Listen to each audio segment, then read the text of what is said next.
ಎಂದು ಆನಂದ ನನ್ನೇಸು ನೀಡುವ ಲೋಕದ ಜ್ಯೋತಿಯು ಈ ನಾಮರ ನಿನ್ನೆದೆಗೆ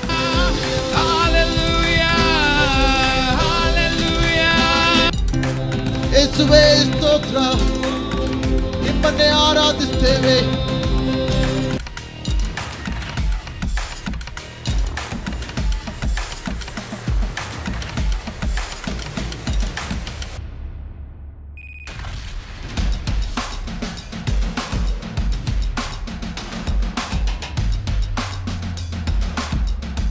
ಎಷ್ಟು ಜನರ ಮನೆಗಳಲ್ಲಿ ಸಿಲಿಂಡರ್ ಫುಲ್ ಇದೆ? ಎಷ್ಟು ಜನರು ನಿಮ್ಮ ಗಾಡಿಗಳಲ್ಲಿ ಪೆಟ್ರೋಲ್ ಫುಲ್ ಮಾಡ್ಕೊಂಡಿದ್ದೀರಾ? ಅಥವಾ ಎಷ್ಟು ಜನ ನಿಮ್ಮ ಬೈಕ್ಗಳನ್ನ ಅಥವಾ ಕಾರ್ಗಳನ್ನ ಪೆಟ್ರೋಲ್ ಡೀಸೆಲ್ನೆಲ್ಲ ಮಾರಿಬಿಟ್ಟು ಎಲೆಕ್ಟ್ರಿಕ್ ತಗೋಬೇಕಂತ ಪ್ಲಾನ್ ಮಾಡ್ತಾ ಇದ್ದೀರಾ? ಅಥವಾ ಯಾರು ಎಷ್ಟು ಜನ ಇಂಡಕ್ಷನ್ ಸ್ಟವ್ಗಳು ತೊಗೊಂಡು ರೆಡಿ ಮಾಡ್ಕೊಂಡಿದ್ದೀರಾ? ನಾ ಕೇಳ್ತಾ ಇದ್ದೀನಿ ಮಾತುಗಳಂತ ನಿಮ್ಗಾಗಲೇ ಗೊತ್ತಾಗಿರ್ಬೇಕು. ಇವಾಗ ನಮ್ಮ ಪ್ರಪಂಚದಲ್ಲಿ ನಡೀತಾ ಇರತಕ್ಕಂಥ ಪರಿಸ್ಥಿತಿ ಏನೆಂಬುದಾಗಿ ನಿಮಗೆ ತಿಳಿದಿರಬೇಕು. ನಾವು ಈ ರೀತಿಯಾಗಿ ಪರಿಸ್ಥಿತಿಗಳು ನಮ್ಮ ದೇಶದಾದ್ಯಂತ ನಮಗೆ ಉಂಟಾಗುವಾಗ ಯಾವ ರೀತಿ ಯೋಚನೆಗಳು ನಮ್ಮಲ್ಲಿ ಬರ್ತವೆ? ಕೆಲವರಿಗೆ ಏನಾಗುತ್ತೋ ನೋಡೋಣ ಬಿಡು, ಎಲ್ಲರಿಗೂ ಆಗ್ತಾ ಇದೆ, ನಮಗೂ ಆಗುತ್ತೆ, ಏನು ನಡೆಯುತ್ತೋ ನಡೀಲಿ ಎಂಬುದಾಗಿ ಆ ರೀತಿಯಾಗಿ ಯೋಚನೆ ಮಾಡ್ತೇವೆ. ಇನ್ನು ಕೆಲವರು ಯೇಸು ಸಮಯ ಬರೋಣ ಬಗ್ಗೆ ಹೆಚ್ಚಾಗಿ ಯೋಚನೆ ಮಾಡ್ತಾರೆ. ಎಷ್ಟು ಜನಕ್ಕೆ ಗೊತ್ತು ಯೇಸು ಸಮಯ ತಿರುಗಿ ಬರ್ತಾ ಇದ್ದಾರೆ ಎಂಬುದಾಗಿ? ಎಷ್ಟು ಜನ ಸಿದ್ಧರಾಗಿದ್ದೀರಾ ಅದಕ್ಕೋಸ್ಕರ? ಪ್ರತಿದಿನ ಕೂಡ ಸಿದ್ಧ ಆಗೋದಕ್ಕೆ ಕರೆಯಲ್ಪಟ್ಟಿದ್ದೇವೆ. ಯೇಸು ಸ್ವಾಮಿ ಬಂದಾಗ ಚಾಕ್ಲೇಟ್ ಕೊಡೋಕೆ ಬರ್ತಲ್ಲ ನಮಗೆ. ನಮ್ಮ ಜೀವನ ಯಾವ ರೀತಿ ನಾವು ಜೀವಿಸಿದ್ದೇವೆ ಎಂಬುದಾಗಿ ಲೆಕ್ಕ ಕೇಳಕ್ಕೆ ನಮಗೆ ಬರ್ತಾರೆ. ಈ ಲೋಕದಲ್ಲಿ ಇರೋ ಜನರಿಗೆ ಈ ನಿರೀಕ್ಷೆ ಇಲ್ಲ. ನಮ್ಮ ಎಲ್ಲ ಆಶೀರ್ವಾದಗಳಿಗಿಂತ ದೇವರ ಮಕ್ಕಳಾಗುವ ನಮಗಿರುವ ದೊಡ್ಡ ಆಶೀರ್ವಾದ ಏನಂದ್ರೆ ನಿತ್ಯ ಜೀವದ ಭಾಗ್ಯ, ಪರಲೋಕದ ಭಾಗ್ಯ. ಈ ಲೋಕದಲ್ಲಿ ರೋಗಗಳಿರ್ಬೋದು, ತೊಂದರೆಗಳಿರ್ಬೋದು, ಕೊರತೆಗಳಿರ್ಬೋದು. ದೇವರವಾಗೆಲ್ಲ ಕೂಡ ಅಗತ್ಯಗಳನ್ನು ಸಂಧಿಸ್ತಾರೆ, ಪ್ರಾರ್ಥನೆಗಳನ್ನ ಕೇಳ್ತಾರೆ, ಅದ್ಭುತಗಳನ್ನ ಮಾಡ್ತಾರೆ. ಒಂದು ವೇಳೆ ನಾವು ಅನ್ಕೊಂಡಿದ್ದೆಲ್ಲ ಆಗದೆ ಇರ್ಬೋದು, ಒಂದು ವೇಳೆ ನಮ್ಮ ಪ್ರಾರ್ಥನೆಗಳೆಲ್ಲ ಕೂಡ ಉತ್ತರ ಸಿಗದೆ ಇರ್ಬೋದು. ಆದ್ರೆ ಅನೇಕ ವಿಶ್ವಾಸಗಳು ನಿರಾಶೆಗೊಳಗಾಗ್ತಾರೆ. ಆದ್ರೆ ಇವೆಲ್ಲದಕ್ಕಿಂತ ಅತ್ಯಧಿಕವಾದ ಆಶೀರ್ವಾದ ನಮಗಿರೋದಂದ್ರೆ ನಮ್ಮ ಹತ್ರ ಇರೋದು, ಬೇರೆ ಯಾರ ಹತ್ರ ಕೂಡ ಇಲ್ದಿರೋದಂದ್ರೆ ಇದು. ನಮ್ಮ ಹತ್ರ ಕಾರ್ ಇದೆಯಾ ಇಲ್ವಾ? ಕೆಲವ್ರ ಹತ್ರ ಅಟ್ಲೀಸ್ಟ್, ಎಲ್ಲರಿಗೂ ದೇವ್ರು ಕೊಡ್ಲಿ. ಆಚೆಯವ್ರ ಹತ್ರ ಕಾರ್ ಇದೆಯಾ? ನಮ್ಮ ಹತ್ರ ಮನೆಗಳಿದೆಯಾ? ಆಚೆಯವ್ರ ಹತ್ರ ಮನೆಗಳಿದೆಯಾ? ನಮ್ಮ ಹತ್ರ ಆಸ್ತಿಗಳಿದೆಯಾ? ಆಚೆಯವ್ರ ಹತ್ರ ಆಸ್ತಿಗಳಿದೆಯಾ? ನಮ್ಮ ಹತ್ರ ಬೆಳ್ಳಿ ಬಂಗಾರ ಎಲ್ಲ ಇದೆಯಾ? ಡೈಮಂಡ್ ಎಲ್ಲ ಇದೆಯಾ? ಆಚೆಯವ್ರ ಹತ್ರ ಇದೆಯಾ? ನಾನು ಏನಕ್ಕೆ ಕೇಳ್ತಾರೆ ಅಂದ್ರೆ, ಅನೇಕ ವಿಷಯಗಳು ನಮ್ಮ ಹತ್ರ ಇರೋದು ಆಚೆಯವ್ರ ಹತ್ರ ಕೂಡ ಇದೆ. ಆದ್ರೆ ನಮ್ಮ ಹತ್ರ ಒಂದಿದೆ, ಅದು ಆಚೆರೋ ಜನರ ಹತ್ರ ಇಲ್ಲ. ಅದೇನದು? ರಕ್ಷಣೆ, ಪರಲೋಕದ ಭಾಗ್ಯ, ಮಹಿಮೆ, ನಿರೀಕ್ಷೆ. ಎಷ್ಟು ಜನ ಇದ್ರ ಬಗ್ಗೆ ನಾವು ಯೋಚನೆ ಮಾಡ್ತೇವೆ? ಎಷ್ಟು ಜನ ಇದರಲ್ಲಿ ನಾವು ಸಂತೋಷ ಉಳ್ಳವರಾಗಿದ್ದೇವೆ? ಎಷ್ಟು ಜನ ಇದಕ್ಕೋಸ್ಕರ ನಾವು ದೇವರನ್ನ ಪ್ರತಿದಿನ ಸ್ತುತಿಸ್ತೇವೆ? ಹಾಲೆಲೂಯ. ಯೇಸು ಸ್ವಾಮಿ ತನ್ನ ವಾಕ್ಯದಲ್ಲಿ ಸ್ಪಷ್ಟವಾಗಿ ತಿಳಿಸಿದ್ದಾರೆ. ಮೊದಲನೇ ಬಾರಿ ಆತನ ಬಂದಾಗ ಬಹಳ ದೀನತೆಯಿಂದ, ನಮ್ರತೆಯಿಂದ ಕತ್ತೆ ಮೇಲೆ ಕುಳಿತುಕೊಂಡು ಶಿಲುಬೆ ಮೇಲೆ ಸತ್ತು ನಮ್ಮನ್ನು ರಕ್ಷಿಸೋಕ್ಕೋಸ್ಕರ ಈ ಲೋಕಕ್ಕೆ ಬಂದರು. ಆದರೆ ತಿರುಗಿ ಬರ್ತೀನಿ ಎಂಬುದಾಗಿ ಯೇಸು ಸ್ವಾಮಿ ಹೇಳಿದ್ದಾರೆ. ಯೇಸು ಸ್ವಾಮಿ ಈ ಸರಿ ಬರ್ಬೇಕಂದ್ರೆ ನಮ್ರತೆ ದೀನತೆಯಿಂದಲ್ಲ, ಅಶ್ವದ ಮೇಲೆ, ಕುದುರೆಮೆಯ ಮೇಲೆ ಕುಳಿತುಕೊಂಡು ಈ ಲೋಕವನ್ನ ಆಳೋದಕ್ಕೋಸ್ಕರ ಆತ ತಿರುಗಿ ಬರ್ತಾ ಇದ್ದಾನೆ. ಹಾಲೆಲೂಯ. ನಮಗಿರೋ ನಿರೀಕ್ಷೆ ಎಲ್ಲ ಒಂದೇ. ಈ ಲೋಕದಲ್ಲಿರತಕ್ಕಂಥ ಅನ್ಯಾಯ, ಪಾಪ, ಎಲ್ಲ ಭ್ರಷ್ಟತನ, ಶೋಷಣೆ, ಬಡತನ, ಅನ್ಯಾಯ, ಎಲ್ಲ ಕ್ರೈಮ್ಸ್, ಎಲ್ಲದಕ್ಕೂ ಕೂಡ ಒಂದು ಪರಿಷ್ಕಾರ ಹೊಂದಿದೆ. ಈ ಲೋಕದಲ್ಲಿ ಆ ಪರಿಷ್ಕಾರ ಇಲ್ಲ. ಈ ಲೋಕದಲ್ಲಿ ಹುಟ್ಟಿರ್ತಕ್ಕಂಥ ಯಾವ ವ್ಯಕ್ತಿ ಕೂಡ ಈ ಲೋಕ ಹಾದು ಹೋಗ್ತಾ ಇರತಕ್ಕಂಥ ಸಮಸ್ಯೆಗಳಿಗೆ ಪರಿಷ್ಕಾರ ನೀಡುವ ಒಂದು ಅಬಿಲಿಟಿ, ಸಾಮರ್ಥ್ಯ ಯಾರಲ್ಲೂ ಕೂಡ ಇಲ್ಲ. ಬಟ್ ಈ ಲೋಕವನ್ನು ಸರಿ ಮಾಡುವ, ಮತ್ತೆ ನೂತನ ಆಕಾಶ, ನೂತನ ಭೂಮಿಯನ್ನ, ಹೊಸ ಭೂಮಿ, ಹೊಸ ಪರಲೋಕವನ್ನ ಸೃಷ್ಟಿಸಿ ಈ ಒಂದು ಲೋಕದಲ್ಲಿ ನೀತಿ, ನ್ಯಾಯ, ಸಮಾಧಾನದ ಒಂದು ಆಳ್ವಿಕೆಯನ್ನ ಮಾಡೋದಕ್ಕೆ ಒಬ್ಬರಿಗೆ ಮಾತ್ರ ಸಾಮರ್ಥ್ಯವಿದೆ. ಅದು ಯೇಸು ಕ್ರಿಸ್ತನಾಗಿದ್ದಾನೆ. ಹಾಲೆಲೂಯಾ. ಆದ್ರಿಂದ ಈ ಒಂದು ಸರಣಿಯಲ್ಲಿ ನಾವು ನೋಡ್ತಾ ಇದ್ದೇವೆ ಯೇಸು ಸ್ವಾಮಿ ಏನ್ ಹೇಳಿದ್ರು ಎಂಬುದಾಗಿ. ಈ ಮುಂಜಾನೆ ವೇಳೆಯಲ್ಲಿ ಯೇಸು ಸ್ವಾಮಿ ತನ್ನ ತಿರುಗಿ ಬರುಣಗದ ಬಗ್ಗೆ, ತನ್ನ ಎರಡನೇ ಬರುವಣಿಗೆ ಬಗ್ಗೆ ಏನ್ ಹೇಳ್ತಾರೆ ಎಂಬುದಾಗಿ ನೋಡೋಣ. ನಿಮ್ಗೆಲ್ಲ ಈಗ ಗೊತ್ತಿರಬೇಕು, ನಡೀತಾ ಇರತಕ್ಕಂಥ ಯುದ್ಧ ಯಾವ ರೀತಿ ತೀವ್ರತೆಗೊಳ್ತಾ ಇದೆ ಎಂಬುದಾಗಿ. ಇಸ್ರಾಯೇಲ್ ಮತ್ತು US ಜೊತೆ ಸೇರಿಕೊಂಡು ಇರಾನ್ ಮೇಲೆ ಯಾವ ರೀತಿಯಾಗಿ ಆಕ್ರಮಣಗಳನ್ನು ನಡೆಸ್ತಾ ಇದ್ದಾರೆ, ಮತ್ತು ಅವರು ಕೂಡ ಅದರ ತಕ್ಕ ಹಾಗೆ ತಿರುಗೇಟನ್ನು ನೀಡ್ತಾ ಇದ್ದಾರೆ. ಇದು ನಮ್ಮೆಲ್ಲರೂ ಕೂಡ ಅಫೆಕ್ಟ್ ಆಗಲಿದೆ. ಇನ್ನೂ ಒಂದು ವಾರ ಯುದ್ಧ ನಡೀತಾ ಇದೆ, ಒಂದು 2-3 ವರ್ಷಗಳ ಇನ್ನೊಂದು ಯುದ್ಧ ನಡೀತಾ ಇದೆ ಯುಕ್ರೇನ್ ಮತ್ತು ರಷ್ಯಾ ಬಗ್ಗೆ, ಅವ್ರ ನಡುವೆ. ಬಟ್ ಅದು ನಮ್ಗೆ ಅಫೆಕ್ಟ್ ಆಗಿಲ್ಲ, ಅದಕ್ಕೆ ಅದ್ರ ಬಗ್ಗೆ ಹೆಚ್ಚಾಗಿ ಯೋಚನೆ ಮಾಡಿಲ್ಲ. ಇದ್ರ ಬಗ್ಗೆ ಡೆಫಿನೆಟ್ ಆಗಿ ಅಫೆಕ್ಟ್ ಆಗುತ್ತೆ ನಮಗೆ. ಸೊ ಅದನ್ನೆಲ್ಲ ಯೋಚನೆ ಮಾಡ್ಬೇಕಿರತಕ್ಕಂಥ ವಿಷಯ, ಪ್ರಾರ್ಥನೆ ಮಾಡ್ಬೇಕಿರತಕ್ಕಂಥ ವಿಷಯ, ನಮ್ಮನ್ನು ನಾವು ಸಿದ್ಧಪಡಿಸ್ಕೊಳ್ಬೇಕಿರತಕ್ಕಂಥ ಸಮಯ. ಯೇಸು ಸ್ವಾಮಿ ತನ್ನ ಬರುಣದ ಬಗ್ಗೆ ಕೂಡ ಅನೇಕರು ಅನೇಕ ರೀತಿಯಾಗಿ ಪ್ರಚಾರಗಳನ್ನ ಮಾಡ್ತಾರೆ. ಯೂಟ್ಯೂಬ್ಗಳನ್ನ ತೆರೆದ್ರೆ ಇನ್ನೊಬ್ರು ಕ್ರೈಸ್ತರಿದ್ದಾರೆ, ದೇವರ ವಾಕ್ಯವನ್ನ ಬೇರೆ ಬೇರೆ ರೀತಿಯಲ್ಲಿ ಅದನ್ನ ಇಂಟರ್ಪ್ರಿಟ್ ಮಾಡಿ ಯೇಸು ಸ್ವಾಮಿಯ ಬರುಣದ ಬಗ್ಗೆ ಬೇರೆ ಬೇರೆ ಒಂದು ಟೀಚಿಂಗ್ಸ್ ಅನ್ನ ಕೊಡ್ತಾ ಇದ್ದಾರೆ. ಬಟ್ ನಾವು ದೇವರ ವಾಕ್ಯದ ಅನುಸಾರವಾಗಿ ಯೇಸು ಸ್ವಾಮಿ ಸ್ವತಃ ತನ್ನ ತಿರುಗಿ ಬರುಣದ ಬಗ್ಗೆ ಏನನ್ನ ಹೇಳಿದ್ದಾರೆ ಎಂಬುದಾಗಿ ಇವತ್ತು ನಾವು ದೇವರ ವಾಕ್ಯದಲ್ಲಿ ನೋಡುವಂತರಾಗೋಣ. ಸಿದ್ಧರಾಗಿದ್ದೀರಾ? ನಮ್ಮ ಸತ್ಯವೇದದಲ್ಲಿ ಮತ್ತೇನು ಬರೆಸುವ ವಾರ್ತೆ 24ನೇ ಅಧ್ಯಾಯಕ್ಕೆ ತಿರುಗಿಸೋಣ. ಮತ್ತೇನು ಬರೆಸುವ ವಾರ್ತೆ 24:3ನೇ ವಚನದಿಂದ. ಈ ಅಧ್ಯಾಯ ಪೂರ್ತಿ ನಾನು ಓದಬೇಕು ಇವತ್ತು. ನೋಡೋಣ ಎಲ್ಲಿವರೆಗೂ ಹೋಗಕ್ಕೆ ಆಗುತ್ತೆ ಅಂತ ನನಗೆ ಗೊತ್ತಿಲ್ಲ, ಬಟ್ ಈ ಅಧ್ಯಾಯ ಪೂರ್ತಿಯಲ್ಲಿ ಕೂಡ ನಾವು ಓದಬೇಕಾಗಿರತಕ್ಕಂಥ ವಿಷಯ. ಮತ್ತೆ 24:3ನೇ ವಚನ. ಬಳಿಕ ಆತನು ಎಣ್ಣೆಯ ಮರಗಳ ಗುಡ್ಡದ ಮೇಲೆ ಕುಳಿತಿದ್ದಾಗ ಶಿಷ್ಯರು ಆತನ ಬಳಿಗೆ ಪ್ರತ್ಯೇಕವಾಗಿ ಬಂದು, ಇವೆಲ್ಲವೂ ಯಾವಾಗ ಸಂಭವಿಸುವುದು? ನಿನ್ನ ಬರೋಣಕ್ಕೂ ಲೋಕದ ಸಮಾಪ್ತಿಗೂ ಸೂಚನೆ ಏನು? ನಮಗೆ ಹೇಳು ಅನ್ನಲು. ಇದು ಒಂದು ಸಂದರ್ಭ. ಇವತ್ತು ಎಲ್ಲರೂ ಕೂಡ, ವಿಶೇಷವಾಗಿ ಕ್ರೈಸ್ತರೆಲ್ಲರೂ ಕೂಡ ಪಾಮ್ ಸಂಡೆ ಎಂಬುದಾಗಿ ಆಚರಣೆ ಮಾಡ್ತಾರೆ. ಆತನ ಕೊನೆಯ ವಾರ, ಯೇಸು ಸ್ವಾಮಿ ಲೋಕದಲ್ಲಿ ಇರ್ಬೇಕಂದ್ರೆ ಆತನ ಒಂದು ಕೊನೆಯ ವಾರ, ಶುಕ್ರವಾರ ಆತನ ಶಿಲುಬೆಗೆ ಹಾಕಲ್ಪಟ್ಟಿದ್ದು. ಸೊ ಈ ಒಂದು ಕಾನ್ವರ್ಸೇಷನ್ ಯೇಸು ಸ್ವಾಮಿಗೂ ತನ್ನ ಶಿಷ್ಯರ ಮಧ್ಯೆಗೂ ನಡೀತಿರತಕ್ಕಂಥ ಈ ಸಂಭಾಷಣೆ ಕೂಡ ಈ ಲಾಸ್ಟ್ ವೀಕಲ್ಲಿ ನಡೀತಾ ಇದೆ. ಪ್ರಾಬಬ್ಲಿ ಟ್ಯೂಸ್ಡೇ ಆರ್ ವೆಡ್ನೆಸ್ಡೇ, ಮಂಗಳವಾರ ಅಥವಾ ಬುಧವಾರ, ಇನ್ನು ಕೆಲವೊಂದು ದಿನಗಳಲ್ಲಿ ಯೇಸು ಸ್ವಾಮಿ ಶಿಲುಬೆಗೆ ಹಾಕಲ್ಪಡಬೇಕು. ಆಗ ಶಿಷ್ಯರು ಯೇಸು ಸ್ವಾಮಿ ಬಳಿಗೆ ಬಂದು ಕೇಳ್ತಾ ಇದ್ದಾರೆ, ನೀನು ತಿರುಗಿ ಬರ್ತೀನಿ ಅಂತ ಹೇಳಿದ್ದೀಯಾ, ರಾಜ್ಯವನ್ನ ಸ್ಥಾಪಿಸ್ತೀನಿ ಅಂತ ಹೇಳಿದ್ದೀಯಾ, ಲೋಕವು ಸಮಾಪ್ತಿ ಆಗುತ್ತೆ ಅಂತ ಹೇಳ್ತಾ ಇದ್ದೀಯಾ, ನೂತನ ಆಕಾಶ ನೂತನ ಭೂಮಿನ ಸೃಷ್ಟಿ ಮಾಡ್ತೀಯ ಎಂಬುದಾಗಿ ಹೇಳ್ತಾ ಇದೀಯಾ, ಈ ದೇವಾಲಯ ಎಲ್ಲ ಕೂಡ ಯೆರೂಸಲೇಮಿನ ತಕ್ಕಂತ ಈ ದೇವಾಲಯ ಎಲ್ಲ ಕುಸಿದು ಬೀಳುತ್ತೆ ಎಂಬುದಾಗಿ ಹೇಳಿದ್ದೀಯಾ, ತಿರುಗಿ ಕಟ್ತೇನೆ ಎಂಬುದಾಗಿ ಹೇಳಿದ್ದೀಯಾ, ಇವೆಲ್ಲ ಯಾವಾಗ ನಡೆಯುತ್ತೆ, ನಮ್ಗೆ ಹೇಗೆ ಗೊತ್ತಾಗುತ್ತೆ ಎಂಬುದಾಗಿ ಶಿಷ್ಯರು ಒಂದು ಒಳ್ಳೆಯ ಪ್ರಶ್ನೆಯನ್ನ ಯೇಸು ಸ್ವಾಮಿ ಹತ್ರ ಕೇಳ್ತಾ ಇದ್ದಾರೆ. ಇಡೀ ಲೋಕದಲ್ಲಿ ಒಂದೇ ಒಂದು ಪುಸ್ತಕದಲ್ಲಿ ಯುಗದ ಪ್ರಾರಂಭದಿಂದ ಹಿಡಿದು ಯುಗದ ಸಮಾಪ್ತಿಯವರೆಗೂ ಇರುವ ಸಂಗತಿಗಳನ್ನ ತಿಳಿಸಿರತಕ್ಕಂಥ ಒಂದೇ ಪುಸ್ತಕ ಅಂದ್ರೆ ಅದು ಸತ್ಯವೇದವಾಗಿದೆ. ಬೇರೆ ಯಾವ ಪುಸ್ತಕವೂ ಇಲ್ಲ.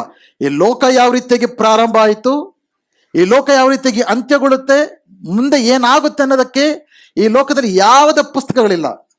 ಅದು ದೇವರ ವಾಕ್ಯ ನಾವು ಇಟ್ಕೊಂಡಿದ್ದ ಸತ್ಯವೇದದಲ್ಲಿ ಮಾತ್ರ ಆ ವಿಷಯಗಳನ್ನ ನಾವು ಕಾಣಕ್ಕೆ ಸಾಧ್ಯ. ಈ ಒಂದು ದೇವರ ವಾಕ್ಯದಲ್ಲಿ ಸುಮಾರು 735 ಪ್ರವಾದನೆಗಳನ್ನು ನೋಡ್ತೇವೆ. It's a prophetic book. ಇದು ಕೇವಲ ಒಂದು ಐತಿಹಾಸಿಕ ಪುಸ್ತಕ ಅಲ್ಲ, ಕೇವಲ ಒಂದು ಕಥೆಗಳು ಬರೆದಿರ್ತಕ್ಕಂಥ ಪುಸ್ತಕ ಅಲ್ಲ. ಇದು ಕೇವಲ ಒಂದು ಇತಿಹಾಸದ ಒಂದು ಸನ್ನಿವೇಶಗಳು, ಘಟನೆಗಳು, ಕಥೆಗಳಲ್ಲ. This real story. It's a prophetic book. ಪ್ರವಾದನೆಯ ಪುಸ್ತಕ. ಸುಮಾರು 735 ಪ್ರವಾದನೆಗಳು ಪುಸ್ತಕದಲ್ಲಿ ಇದೆ. ಪ್ರವಾದನೆ ಅಂದ್ರೆ ಮುಂಚೆ ತಿಳಿಯ ಸಂಗತಿಗಳನ್ನ ನಡೆಯೋದಕ್ಕಿಂತ ಮುಂಚೆನೆ ದೇವರ ವಾಕ್ಯದಲ್ಲಿ ಬರೆಯಲ್ಪಟ್ಟಿದೆ.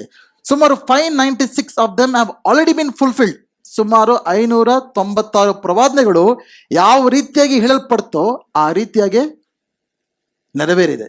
ದಟ್ ಮೀನ್ಸ್ 81% ಆಫ್ ದ ಪ್ರವಾದನೆಗಳು ಈಗಾಗಲೇ ನೆರವೇರಿವೆ. ಸುಮಾರು ಎಷ್ಟು ಉಳಿದಿದೆ? 81% ಹೋದ್ರೆ 29%, 19%. ಇನ್ನು 19% ಯಾವಾಗ ನೆರವೇರುತ್ತೆ? ಯೇಸು ಸ್ವಾಮಿ ತಿರುಗಿ ಬಂದಾಗ ಅವೆಲ್ಲವೂ ಕೂಡ ನೆರವೇರುತ್ತೆ. ಹಾಲೆಲೂಯಾ. ಸೊ ಯೇಸು ಸ್ವಾಮಿಯು ಏನ್ ಹೇಳಿದ್ರು? ತನ್ನ ಬರವಣಿಗೆಯ ಮುಂಚೆ ಹೇಗೆ ಗೊತ್ತಾಗತ್ತೆ ನಮಗೆ ಅನ್ನೋದಕ್ಕೆ ಕೆಲವು ವಿಷಯಗಳನ್ನ ಇವತ್ತು ನಾವು ನೋಡುವಂತರಾಗೋಣ. 4ನೇ ವಚನದಿಂದ. ಯೇಸು ಅವರಿಗೆ ಉತ್ತರವಾಗಿ ಹೇಳಿದ್ದೇನೆಂದರೆ, ಯಾರೊಬ್ಬರು ನಿಮ್ಮನ್ನು ಮೋಸಗೊಳಿಸಿದಂತೆ ಎಚ್ಚರಿಕೆಯಿಂದಿರ್ರಿ.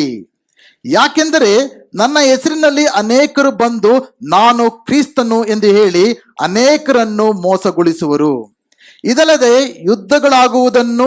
ಯುದ್ಧಗಳಾಗುವ ಸೂಚನೆಯ ಸುದ್ದಿಗಳನ್ನು ನೀವು ಕೇಳಬಹುದು. ಕಳವಳ ಪಡದಂತೆ ನೋಡಿಕೊಳ್ಳಿರಿ, ಯಾಕೆಂದರೆ ಹೀಗಾಗುವುದು ಅಗತ್ಯ. ಆದರೂ ಇದು ಇನ್ನೂ ಅಂತ್ಯಕಾಲವಲ್ಲ. ಹೀಗಿರಲಾಗಿ ಜನರಿಗೆ ವಿರುದ್ಧವಾಗಿ ಜನರು, ರಾಜ್ಯಕ್ಕೆ ವಿರುದ್ಧವಾಗಿ ರಾಜ್ಯವು ಏಳುವವು, ಮತ್ತು ಅಲ್ಲಲ್ಲಿ ಬರಗಳು ಬರುವವು, ಅಲ್ಲಲ್ಲಿ ಭೂಕಂಪಗಳು ಆಗುವು. ಇವೆಲ್ಲ ನೂತನ ಕಾಲವು ಹುಟ್ಟುವ ಪ್ರಸವ ವೇದನೆಯ ಪ್ರಾರಂಭ. ಆಮೇನ್. ಇಡೀ ಲೋಕದವರಿಗೆ ಶಾಕ್ ಆಗ್ಬೋದು. ಈ ಲೋಕದಲ್ಲಿ ನಡೀತಾ ಇರತಕ್ಕಂಥ ಸಂಗತಿಗಳನ್ನ ಕೇಳಿ, ಯುದ್ಧಗಳನ್ನ ಕೇಳಿ, ಕಠಿಣ ಪರಿಸ್ಥಿತಿಗಳನ್ನ ಕೇಳಿ, ಶಾಕಿಂಗ್ ಆಗ್ತಾ ಇರತಕ್ಕಂಥ ವಿಷಯಗಳನ್ನ ಕೇಳಿ ಈ ಲೋಕದ ಎಲ್ಲರ ಜನರಿಗೆ ಆಶ್ಚರ್ಯ ಆಗ್ಬೋದು. ಏನ್ ನಡೀತಾ ಇದೆ, ಮುಂದಕ್ಕೆ ಏನ್ ನಡೆಯುತ್ತೆ ಎಂಬುದಾಗಿ ಅವರಿಗೆ ಆಶ್ಚರ್ಯ ಆಗ್ಬೋದು, ಪ್ರಶ್ನೆಗಳು ಇರ್ಬೋದು. ಆದರೆ ದೇವರ ಮಕ್ಕಳಾದ ನಮಗೆ ಇದು ಆಶ್ಚರ್ಯ ಮೂಡಿಸುವ ವಿಷಯಗಳಲ್ಲ. ಯಾಕೆಂದ್ರೆ ಯೇಸು ಸ್ವಾಮಿ ಸ್ಪಷ್ಟವಾಗಿ ಮುಂಚೆನೆ ತಿಳಿಸಿದ್ದಾರೆ, ನಾನು ಬರೋದಕ್ಕಿಂತ ಮುಂಚೆ ಇವೆಲ್ಲ ಆಗ್ತವೆ ಎಂಬುದಾಗಿ. 3 ವಿಷಯಗಳನ್ನ ಯೇಸು ಸ್ವಾಮಿ ಹೇಳಿದ್ದಾರೆ ಏನೇನಾಗುತ್ತೆ ಎಂಬುದಾಗಿ. 1 ಯುದ್ಧಗಳು, 2 ಭೂಕಂಪಗಳು, 3 ಬರಗಾಲಗಳು. ಯುದ್ಧಗಳು ನಮಗೆ ಗೊತ್ತು, ಈಗ ನಡೀತಾ ಇವೆ. ಹೋಗ್ತಾ ಹೋಗ್ತಾ ಇನ್ನೂ ಹೆಚ್ಚಾಗ್ತವೆ. ಅದು ಈಗಿರೋ ಯುದ್ಧ ಯಾವ ರೀತಿ ಅಂದ್ರೆ, ಇಡೀ ಪ್ರಪಂಚದ ಎಲ್ಲಾ ದೇಶಗಳು ಒಬ್ರಿಗೊಬ್ರು ಸಪೋರ್ಟ್ ಮಾಡಕ್ ಹೋದ್ರೆ, ಇಸ್ರಾಯಲ್ಗೆ ಸಪೋರ್ಟ್ ಮಾಡಕ್ ಕೆಲವು ದೇಶಗಳು ಬರ್ತವೆ, ಇರಾನ್ ಸಪೋರ್ಟ್ ಮಾಡಕ್ ಕೆಲವು ದೇಶಗಳು ಬರ್ತವೆ. ಇವೆರಡು ಸೇರ್ಕೊಂಡ್ರೆ ಏನಾಗುತ್ತೆ, 3ನೇ ಮಹಾಯುದ್ಧ ಕೂಡ ನಡೆಯುತ್ತೆ. ಏನಾಗುತ್ತೆ ಅಂತ ಗೊತ್ತಿಲ್ಲ, ಬಟ್ ಅದೆಲ್ಲ ನಡಿಬೇಕೆಂಬುದಾಗಿ ದೇವರ ವಾಕ್ಯದಲ್ಲಿ ಮುಂಚೆನೆ ಸ್ಪಷ್ಟವಾಗಿ ದೇವರ ವಾಕ್ಯದಲ್ಲಿ ತಿಳಿಸಿದ್ದಾರೆ. ಅದಕ್ಕೆ ನಾವು ಗಾಬರಿ ಆಗ್ಬೇಕಾಗಿಲ್ಲ, ಭಯ ಪಡಬೇಕಾಗಿಲ್ಲ, ಚಿಂತೆ ಪಡಬೇಕಾಗಿಲ್ಲ. ಭೂಕಂಪಗಳು ನಡೀತಾನೆ ಇವೆ, ಇನ್ನೂ ಹೆಚ್ಚಾಗ್ತಾ ಇವೆ, ಬರಗಾಲಗಳು ಬರ್ತವೆ. ಇದೆಲ್ಲ ಬಂದಾಗ ಶಾಕ್ ಆಗ್ಬೇಡಿ, ಬರ್ತವೆ. ಇರಲ್ಲ, ಆರಾಮಾಗಿದ್ದೀರ, ನನಗೆ ಏನೋ ತೊಂದರೆ ಬರಲ್ಲ, ಯಾರಿಗೇನಾದ್ರೂ ಪರವಾಗಿಲ್ಲ, ಏನೋ ಹಿಂಗಂಗೋ ಜೀವಿಸ್ತಾ ಇದೀವಿ ನಾವು. You just don't have any idea of what is to come. ನಿಮ್ಮ ಜೀವನದಲ್ಲಿ ಏನು ಬರ್ತಾ ಇದೆ, ನಿಮ್ಮ ಆತ್ಮೀಯ ಜೀವನ ಯಾವ ರೀತಿ ಇದೆ ಇವತ್ತು, ನಿಮ್ಮ ಪ್ರಾರ್ಥನೆ ಜೀವಿತ ಯಾವ ರೀತಿ ಇದೆ, ಎಷ್ಟು ಜನ ದೇವ್ರ ವಾಕ್ಯ ಓದ್ತಾ ಇದ್ದೀರಾ, ಎಷ್ಟು ಜನ ದೇವರ ಚಿತ್ತ ಮಾಡ್ತಾ ಇದ್ದೀರಾ, ಎಷ್ಟು ಜನಕ್ಕೆ ದೇವ್ರ ಭಯ ಇದೆ. ಯೇಸು ಸ್ವಾಮಿ ಎಲ್ಲ ಕೂಡ ಸ್ಪಷ್ಟವಾಗಿ ತಿಳಿಸಿದ್ರೆ, ಯಾಕೆಂದ್ರೆ ನಾವು ಸಿದ್ಧರಾಗಿರ್ಬೇಕು. It should not be surprise. ನಮಗೆ ಸರ್ಪ್ರೈಸ್ ಆಗಬಾರ್ದು, ನಾವು ಶಾಕಿಂಗ್ ಆಗಿರಬಾರ್ದು. ಈ ವಿಷಯಗಳಾದಾಗ ದೇವರ ಮಕ್ಕಳಾದ ನಮ್ಗೇನು ಅರ್ಥ ಮಾಡ್ಕೊಳ್ಬೇಕಂದ್ರೆ, ಯೇಸು ಏನ್ ಹೇಳಿದ್ದಾರೆ, 1 ಅನೇಕರು ಬಂದು ನಾನೇ ಕ್ರಿಸ್ತನ್ ಎಂಬುದಾಗಿ ಹೇಳ್ತಾರೆ, ಮೋಸ ಹೋಗ್ಬೇಡಿ ಎಂಬುದಾಗಿ ಹೇಳಿದ್ದಾರೆ. Do not be deceived. ಅನೇಕರು ಮೋಸ ಮಾಡಕ್ ಬರ್ತಾರೆ. ಏನಂತ, ನಾನೇ ಕ್ರಿಸ್ತನ್ ಅಂತ ಹೇಳ್ಕೊಂಡು ಅನೇಕರು ಬರ್ತಾರೆ. ಅದರ ಅರ್ಥ ನಾನೇ ಯೇಸು ಕ್ರಿಸ್ತನ್ ಅಂತ ಹೇಳ್ಕೊಂಡು ಬರಲ್ಲ ಯಾರು. ನಾನೇ ಕ್ರಿಸ್ತನ್ ಅಂದ್ರೆ I am the deliverer, I am the saviour. ಅಂದ್ರೆ ಎಲ್ಲ ಒಂದು ಪ್ರಶ್ನೆಗಳಿಗೆ ನಾನು ಉತ್ತರ ಕೊಡ್ತೇನೆ, ಎಲ್ಲ ಸಮಸ್ಯೆಗಳನ್ನ ನಾನು ಬಗೆಹರಿಸ್ತೇನೆ, ನಾನು ವಿಮೋಚಕನು, ನಾನು ನಿಮಗೆ ಎಲ್ಲ ಒಂದು ತೊಂದರೆಗಳಿಂದ ಬಿಡುಗಡೆ ಕೊಡ್ತೇನೆ ಎಂಬುದಾಗಿ ಮೋಸ ಮಾಡಕ್ಕೆ ಅನೇಕರು ಬರ್ತಾರೆ. ಬಟ್ ನಾವು ಅರ್ಥ ಮಾಡ್ಕೊಳ್ಬೇಕು, ಅದೆಲ್ಲ ಕೂಡ ಸುಳ್ಳು ಎಂಬುದಾಗಿ. 2ನೇದು ಅರ್ಥ ಮಾಡ್ಕೊಳ್ಬೇಕಾಗಿದೆ, ದೇವರ ಮಕ್ಕಳಾದ ನಾವು ಇದೆಲ್ಲ ಯೇಸು ಏನಂತ ಕರೀತಾ ಇದ್ದಾರೆ, ಪ್ರಸವ ವೇದನೆ. ಗರ್ಭಿಣಿ ಸ್ತ್ರೀಗೆ ಚೆನ್ನಾಗಿ ಗೊತ್ತು, ಪ್ರಸವ ವೇದನೆ ಉಂಟಾದಾಗ ಏನಾಗುತ್ತೆ, ಅವ್ರಿಗೆ ದುಃಖ ಆಗುತ್ತಾ, ಸಂತೋಷ ಆಗುತ್ತಾ, ಏನಾಗುತ್ತೆ? ಎರಡೂ ಆಗುತ್ತೆ. ಒಂದ್ ಕಡೆ ನೋವಿರುತ್ತೆ, ಬಟ್ ಗೊತ್ತೋ ನೋವು ಸ್ವಲ್ಪ ದಿನ ಮಾತ್ರ, ಸ್ವಲ್ಪ ಕಾಲ ಅದಾದ ನಂತರ ಹೊಸ ಜೀವ ಬರ್ತದೆ ಎಂಬ ಒಂದು ಉತ್ಸಾಹ, ಸಂತೋಷ. ಒಂದ್ ಕಡೆ ನೋವಿದೆ, ವೇದನೆ ಇದೆ, ಬಟ್ ಇನ್ನೊಂದ್ ಕಡೆ ಏನಿದೆ, ನಿರೀಕ್ಷೆ, ಒಂದು ಹೊಸ ಜೀವ ಬರ್ತಾ ಇದೆ ಎಂಬುದಾಗಿ. ಹಾಲೆಲೂಯ. ಈ ಒಂದು ವಿಷಯ ನಡೀತಾ ಇರ್ಬೇಕಂದ್ರೆ ವಿಶ್ವಾಸಿಗಳಾದ ನಾವು ಭಯ ಪಡಬೇಕಾಗಿಲ್ಲ, ಕಳವಳ ಪಡಬೇಕಾಗಿಲ್ಲ, ಚಿಂತೆ ಪಡಬೇಕಾಗಿಲ್ಲ. ಯಾಕೆಂದ್ರೆ ಇವೆಲ್ಲವೂ ಕೂಡ ಪ್ರಸವ ವೇದನೆಯ ಸೂಚನೆಗಳು. ದೇವರು ಅತಿ ಬೇಗನೆ ಹೊಸ ಆಕಾಶವನ್ನ, ಹೊಸ ಭೂಮಿಯನ್ನ ತನ್ನ ಮಕ್ಕಳಿಗೋಸ್ಕರ ಆತನು ಸೃಷ್ಟಿಸುವಂತ ದೇವರಾಗಿದ್ದಾನೆ. ಹಾಲೆಲೂಯ. ಏನರ್ಥ ಮಾಡ್ಕೊಳ್ಬೇಕು, ಏನೇನು ಬರ್ತವೆ? ಯೇಸು ಸ್ವಾಮಿಯ ಬರವಣಿಗೆ ಸಮೀಪವಾದಾಗ ಮೊದಲನೇ ಒಂದು ಸೂಚನೆಗಳು ಎಲ್ಲಿ ನಡೀತವೆ? ಪ್ರಪಂಚದಲ್ಲಿ ಏನೇನು ನಡೀತವೆ? ಯುದ್ಧಗಳು, ಭೂಕಂಪಗಳು, ಬರಗಾಲಗಳು. 2ನೇದು ಸಭೆಯಲ್ಲೂ ಕೂಡ ಕೆಲವು ವಿಷಯ ನಡೀತವೆ. ಯೇಸು ಸ್ವಾಮಿ ಬರಕ್ಕಿಂತ ಮುಂಚೆ ಸಭೆಯಲ್ಲಿ ಏನೇನು ನಡೆಯುತ್ತೆ ಎಂಬುದನ್ನು ನೋಡೋಣ. ಮತ್ತೊಂದು ಸುವಾರ್ತೆ 24ನೇ ವಾಕ್ಯದಿಂದ. ಆಗ ನಿಮ್ಮನ್ನು ಕಷ್ಟ ಸಂಕಟಗಳಿಗೆ ಗುರಿ ಮಾಡಿ ಕೊಲ್ಲುವರು, ನನ್ನ ಹೆಸರಿನ ನಿಮಿತ್ತ ನಿಮ್ಮನ್ನು ಎಲ್ಲಾ ಜನಾಂಗಗಳವರು ದ್ವೇಷಿಸುವರು. ಆಗ ಅನೇಕರು ಎಡವಿ ಹಿಂಜರಿದು ಒಬ್ಬರನ್ನೊಬ್ಬರು ಹಿಡಿದುಕೊಡುವರು, ಒಬ್ಬರ ಮೇಲೊಬ್ಬರು ದ್ವೇಷ ಮಾಡುವರು. ಬಹುಮಂದಿ ಸುಳ್ಳು ಪ್ರವಾದಿಗಳು ಸಹ ಎದ್ದು ಅನೇಕರನ್ನು ಮೋಸಗೊಳಿಸುವರು. ಇದಲ್ಲದೆ ಅಧರ್ಮವು ಹೆಚ್ಚಾಗೋದರಿಂದ ಬಹುಜನರ ಪ್ರೀತಿಯು ತಣ್ಣಗಾಗಿ ಹೋಗುವುದು. ಆದರೆ ಕಡೆಯವರೆಗೂ ತಾಳುವವನು ರಕ್ಷಣೆ ಹೊಂದುವವನು. ಇದಲ್ಲದೆ ರಾಜ್ಯದ ಈ ಸುವಾರ್ತೆಯು ಸರ್ವಲೋಕದಲ್ಲಿ ಎಲ್ಲಾ ಜನಾಂಗಗಳಿಗೆ ಸಾಕ್ಷಿಯಾಗಿ ಸರಲ್ಪಡುವುದು. ಆಗ ಅಂತ್ಯವು ಬರುವುದು. ಮೊದಲನೇದು ಯುದ್ಧಗಳು, ಭೂಕಂಪಗಳು, ಬರಗಾಲಗಳು. ಅದೆಲ್ಲ ಎಲ್ಲಿ ನಡೀತಕ್ಕಂಥ ಸೂಚನೆಗಳು? ಪ್ರಪಂಚದಲ್ಲಿ. ಸಭೆಯಲ್ಲಿ ಕೆಲವು ವಿಷಯಗಳು ನಡೀತವೆ. ಇಲ್ಲಿ ಕೂಡ 3 ವಿಷಯಗಳು ಯೇಸು ಸ್ವಾಮಿ ಹೇಳ್ತಾ ಇದ್ದಾರೆ. ಒಂದೇನಾಗತ್ತೆ? ಹಿಂಸೆಗಳು. ಎರಡನೇದು ಅನೇಕರ ಪ್ರೀತಿ ತಣ್ಣಗಾಗುತ್ತೆ. ಮೂರನೆಯದು ಸುವಾರ್ತೆಯು ಇಡೀ ಲೋಕಕ್ಕೆ ಸಾರಲ್ಪಡುವುದು. ಸಭೆಯಲ್ಲಿ ಏನೇನಾಗುತ್ತೆ ಅಂದ್ರೆ ಅದೀಗ ತೀವ್ರತೆಗೊಳ್ತಾ ಇದೆ ಎಲ್ಲಾ ಕಡೆ. ಬರೀ ಇಂಡಿಯಾ ಅಂತಲ್ಲ, ಕ್ರೈಸ್ತವ ದೇಶ ಎನ್ನಿಸ್ಕೊಳ್ಳೋ ದೇಶದಲ್ಲೂ ಕೂಡ ಕ್ರೈಸ್ತರ ಮೇಲೆ ಹಿಂಸೆಗಳು ಹೆಚ್ಚಾಗ್ತಾ ಇವೆ. ಯಾಕೆ ಕ್ರೈಸ್ತರು ಹಿಂಸೆ ಮಾಡ್ತಾರೆ ಎಂಬುದಕ್ಕೆ ನಮ್ಗೆ ಉತ್ತರನೇ ಇಲ್ಲ. ಬಟ್ ಅವ್ರಿಗೆ ಕ್ರೈಸ್ತತ್ವದ ಮೇಲೆ ದ್ವೇಷ ಅದು ಹೆಚ್ಚಾಗುತ್ತೆ ಎಂಬುದಾಗಿ ಯೇಸು ಹೇಳಿದ್ದಾರೆ. ಅದನ್ನು ಅರ್ಥ ಮಾಡ್ಕೊಳ್ಬೇಕಾದ್ರೆ ಎಷ್ಟು ಜನ ಸಿದ್ಧವಾಗಿದ್ದೀರಾ? ಯೇಸು ಸ್ವಾಮಿಯ ಹೆಸರಿನ ನಿಮಿತ್ತ ನಾವು ದ್ವೇಷಿಸಲ್ಪಡೋದಕ್ಕೆ ಎಷ್ಟು ಜನ ಸಿದ್ಧವಾಗಿದ್ದೀರಾ? ಯೇಸು ಸ್ವಾಮಿಯ ನಿಮಿತ್ತ ಎಷ್ಟು ಜನ ಹಿಂಸೆಗಳನ್ನು ತಾಳ್ಕೊಳ್ಳೋಕೆ ಸಿದ್ಧವಾಗಿದ್ದೀರಾ? ಎಲ್ಲರಿಗೂ ಯೇಸು ಸ್ವಾಮಿಯ ಆಶೀರ್ವಾದಗಳು ಬೇಕು, ಸ್ವಸ್ಥತೆಗಳು ಬೇಕು, ಬಿಡುಗಡೆಗಳು ಬೇಕು. ಬಟ್ ಆತನಿಗೋಸ್ಕರ ಎಷ್ಟು ಜನ ಹಿಂಸೆಗಳನ್ನ ತಾಳ್ಕೊಳ್ಳೋಕೆ ರೆಡಿಯಾಗಿದ್ದೀರಾ? ಈ ಮಾತುಗಳು ಯಾರೋ ಹೇಳ್ತಾರೆ ಮಾತಲ್ಲ, ಇದು ಯೇಸು ಸ್ವಾಮಿ ಹೇಳ್ತಾರತಕ್ಕಂಥ ಮಾತುಗಳು. ಇದು ಈ ಒಂದು ಸಂದೇಶಗಳ ಸರಣಿಯಲ್ಲಿ ನಾವು ಏನ್ ಕಲಿತಾ ಇದ್ದೇವೆ? ಯೇಸು ಸ್ವಾಮಿ ಏನ್ ಹೇಳಿದ್ರು ಎಂಬುದಾಗಿ. ಎಷ್ಟು ಜನ ವಾಕ್ಯವನ್ನ ಗಂಭೀರವಾಗಿ ಓದಿ ಯೋಚನೆ ಮಾಡಿದ್ದೀರಾ? ಸೊ ಏನಾಗ್ತದೆ ಅಂದ್ರೆ, ಯೇಸು ಸ್ವಾಮಿ ಕಾಲ ಹತ್ತಿರ ಬರ್ತಾ ಇದ್ದ ಹಾಗೆ, ಯೇಸು ಸ್ವಾಮಿಯ ಬರವಣಿಗೆ ಹತ್ತಿರ ಆಗ್ತಾ ಇದ್ದಾಗೆ ಏನ್ ನಡೀತಿದೆ ಅಂದ್ರೆ, ಕ್ರೈಸ್ತರ ಮೇಲೆ ಎಲ್ಲಾ ಕಡೆ ಹಿಂಸೆಗಳು, ದ್ವೇಷಗಳು ಹೆಚ್ಚಾಗ್ತವೆ. ಆ ಒಂದು ಸಮಯದಲ್ಲಿ ದೇವರ ವಾಕ್ಯ ಹೇಳುತ್ತೆ, ಅನೇಕರ ಪ್ರೀತಿ ತಣ್ಣಗಾಗತ್ತೆ. ಈಗ ಇಲ್ಲಿರೋ ಎಷ್ಟು ಜನದಲ್ಲಿ ಎಷ್ಟು ಜನ ಪ್ರೀತಿ ತಣ್ಣಗಾಗುತ್ತೆ ನನಗೆ ಗೊತ್ತಿಲ್ಲ. ಜೀವನ ಎಲ್ಲ ಚೆನ್ನಾಗಿರ್ಬೇಕಂದ್ರೆ, ಅನ್ಕೊಂಡಿದ್ದೆಲ್ಲ ಆಗ್ಬೇಕಂದ್ರೆ, ಪ್ರಾರ್ಥನೆ ಮಾಡಿದ್ದೆಲ್ಲ ನಮ್ಗೆ ಸಿಗ್ಬೇಕಂದ್ರೆ ಸಂತೋಷವಾಗಿ ಆಡ್ತೀವಿ, ಸಂತೋಷವಾಗಿ ಕೈ ತಡ್ತೀವಿ, ಸಂತೋಷವಾಗಿ ಸಭೆಗೆ ಬರ್ತೀವಿ. ಬಟ್ ಕಷ್ಟಗಳು ಬಂದಾಗ, ಕಣ್ಣೀರು ಬಂದಾಗ, ಅವಮಾನಗಳು ಉಂಟಾದಾಗ, ನಿಂದೆಗಳು ಉಂಟಾದಾಗ, ಸೋಲುಗಳು ಉಂಟಾದಾಗ ಎಷ್ಟು ಜನರು ಯೇಸು ಸ್ವಾಮಿಯನ್ನ ಮುಂದುವರೆದು ಪ್ರೀತಿಸ್ತೀರಾ? ಎಷ್ಟು ಜನ ಯೇಸು ಸ್ವಾಮಿ ಅಂತ ಬರೀ ಆಶೀರ್ವಾದಗಳಿಗೋಸ್ಕರ ಬರ್ತಾ ಇದ್ದೀರಾ? ಏನೋ ದೇವ್ರು ಒಳ್ಳೇದು ಮಾಡ್ತಾರೆ, ಒಳ್ಳೇದು ಮಾಡ್ಬೇಕಂದ್ರೆ ಯೇಸು ಸ್ವಾಮಿ ಅಂತ ಬರ್ಬೇಕಾಗಿಲ್ಲ. ಯಾವ ದೇವ್ರ ಹತ್ರ ಹೋದ್ರು ಒಳ್ಳೇದು ಮಾಡ್ತಾರೆ ಕೆಲವೊಂದು ದೇವರುಗಳು. ಯಾಕೆ ಬರ್ತೀರಾ ಸಭೆಗೆ? ಒಳ್ಳೇದು ಮಾಡಿ ತುಂಬಾ ಜನ ಇದ್ದಾರೆ. ಬಟ್ ನಾವು ಯೇಸು ಸ್ವಾಮಿಯನ್ನ ದೇವ್ರು ಒಳ್ಳೇದು ಮಾಡ್ತಾರೆ, ಯೇಸು ಸ್ವಾಮಿ ಒಳ್ಳೇದು ಮಾಡ್ತಾರೆ, ಇಲ್ಲಂತ ಹೇಳ್ತಾ ಇಲ್ಲ. ಬಟ್ ನಾವು ಯೇಸು ಸ್ವಾಮಿನ ನಂಬಿರೋದಕ್ಕೆ ಮುಖ್ಯ ಕಾರಣ ಕೇವಲ ಆಶೀರ್ವಾದಗಳಲ್ಲ, ಬಿಡುಗಡೆಗಳಲ್ಲ, ಸ್ವಸ್ಥತೆ ಅಲ್ಲ. ಯೇಸು ಸ್ವಾಮಿನ ನಂಬಿರೋದು ನಿತ್ಯ ಜೀವ, ರಕ್ಷಣೆ ಭಾಗ್ಯ, ಪರಲೋಕದ ಭಾಗ್ಯ. ಅದನ್ನ ಮರಿಬೇಡಿ. That is what makes us come to Jesus. ಇದನ್ನ ಯಾರು ಕೊಡಕ್ಕಾಗಲ್ಲ. ಅನೇಕರು ಒಳ್ಳೇದನ್ನ ಮಾಡ್ಬೋದು, ಹಣ ಕೊಡ್ಬೋದು, ಕೆಲಸ ಕೊಡ್ಬೋದು, ಏನನ್ನ ಮಾಡ್ಬೋದು. ಬಟ್ ರಕ್ಷಣೆ ಅನ್ನೋದು ಯಾರು ಕೂಡ ಕೊಡಕ್ಕಾಗಲ್ಲ. ರಕ್ಷಣೆ ಅನ್ನೋದು ಯೇಸು ಸ್ವಾಮಿ ಹೆಸರಿನಲ್ಲಿ ಮಾತ್ರ. ಪರಲೋಕದಲ್ಲಿಯೂ ಭೂಲೋಕದಲ್ಲಿಯೂ ನಾವು ರಕ್ಷಣೆಗೆ ಕೊಡಲ್ಪಟ್ಟಿರುವ ಒಂದೇ ಒಂದು ನಾಮ, ಅದು ಎಲ್ಲಾ ನಾಮಕ್ಕಿಂತ ಮೇಲಾದ ನಾಮ, ಅದು ಯೇಸುವಿನ ಉನ್ನತವಾದ ನಾಮವಾಗಿದೆ. ಎಲ್ಲರೂ ಜೋರು ಚಪ್ಪಳೆ ತಟ್ಟು ಯೇಸುವಿನ ನಾವು ಮಹಿಮೆ ಪಡಿಸುವಂತರಾಗೋಣ.